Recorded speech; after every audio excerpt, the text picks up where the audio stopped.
আমাদের তো জন্ম মৃত্যু যেহেতু আছে, জরা ব্যাধি সুখ দুঃখ অসুখ সবই থাকবে, কিন্তু জীবনে এগুলির সঙ্গে যে মানিয়ে চলা, এইগুলিকে পরিহার করার যে চিন্তা, মানসিক শক্তি, এই শক্তিটা আমি এখানে পেয়েছি।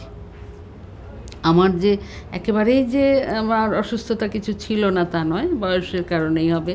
আমার হাঁটু ক্ষয় হয়ে গেছে, ডাক্তারের কাছে গেলাম, ডাক্তার বলল কোনোভাবেই এক স্টেপও আপনি সিঁড়ি ভাঙবেন না।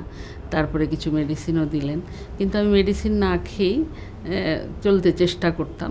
কিন্তু এখানে আসার পরে গুরুজির কথাবার্তা শুনে এবং যেভাবে উনি আমাদের অ্যাডভাইস করলেন, আমাদেরকে মানে কি বলবো, একটা অন্য জগতের পথে নিয়ে গেলেন। তো তাতে আমি দেখেছি যে আমার সত্যি সত্যি, আমি যখন মেডিটেশনের সময় বলি যে আমার কোনো রোগ নাই, আমি ভালো আছি, আমার শরীরের সমস্ত ব্যাধি চলে গেছে, আমার মানসিক শক্তি বেড়ে গেছে, শ্রবণ শক্তি বেড়ে গেছে, দৃষ্টি শক্তি বেড়ে গেছে, তো এগুলো উপলব্ধির মধ্য দিয়ে আমি যেন টের পাই যে সত্যি সত্যি আমার বেড়েছে।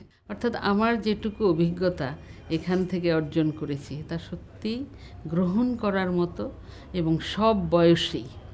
এখানে সেদিন আমি দেখেছি যে ছোট 10-12 বছরের ছেলেও ছিল অসুস্থ, এবং তাদের যে অসুস্থতাটা যে ভালো হয়ে গেল, এইটা একটা দারুণভাবে আমাকে নাড়া দিয়েছে।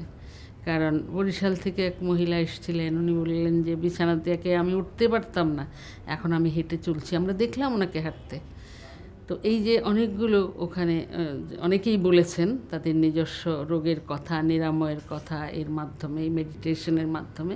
তো সেটা খুবই ভালো লাগলো, এবং আমি নিজের জীবন দিয়ে আমি মনে করি যে আমি ভালো আছি। আমার কিছু কিছু শারীরিক অসুস্থতা ছিল, এবং যখন গুরুজির প্রথম দিন আমি যখন শুনলাম, প্রথম দিন থেকে দ্বিতীয় দিন আরও ভালো লাগলো, তৃতীয় দিন, চতুর্থ দিনে আমার মনে হয় যে আমি সম্পূর্ণ সুস্থ হয়ে গেলাম।